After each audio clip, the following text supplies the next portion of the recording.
Abonnez-vous sur notre chaîne YouTube en cliquant sur la cloche, likez, commentez et partagez la vidéo. Dès 2021, Pôle emploi pourra avoir accès aux informations bancaires de ses allocataires soupçonnés de fraude. 1 milliard d'euros, c'est le montant de la fraude sociale en France pour l'année 2019, selon le dernier rapport de la Cour des comptes. Selon le même rapport, ce sont plus de 18 000 demandeurs d'emploi qui ont fraudé l'an dernier sur l'ensemble de l'Hexagone pour un montant de 212 millions d'euros. Un constat qui a poussé le gouvernement à sévir et à inscrire dans le projet de loi de finances 2021 un amendement octroyant à Pôle emploi ce droit de contrôle.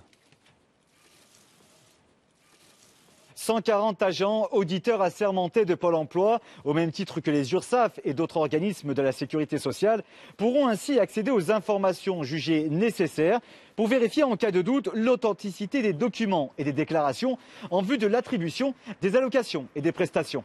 Si la lutte contre la fraude sociale semble être légitime, on peut se demander s'il existe également une volonté réelle de s'attaquer systématiquement à la fraude fiscale dont les conséquences semblent être plus importantes sur les finances de l'État.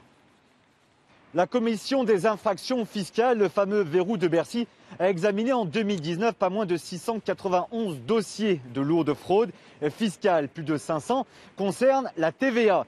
Plus de 17% concernent le secteur du BTP et les grands groupes.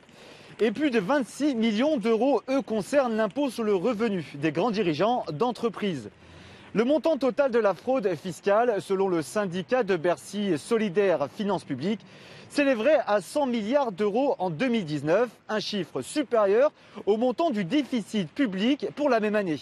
Des montants qui tentent à confirmer que la fraude fiscale coûte bien plus cher au gouvernement que les faux arrêts maladie ou encore les arnaques aux allocations familiales dénoncées par Nicolas Sarkozy ou encore Emmanuel Macron. Au final, ce constat laisse l'amère impression que l'entorse à la loi ne profiterait qu'aux puissants, posant ainsi la question de l'inégalité devant l'impôt, les charges sociales et la redistribution des richesses qui minent de plus en plus le pacte social en France.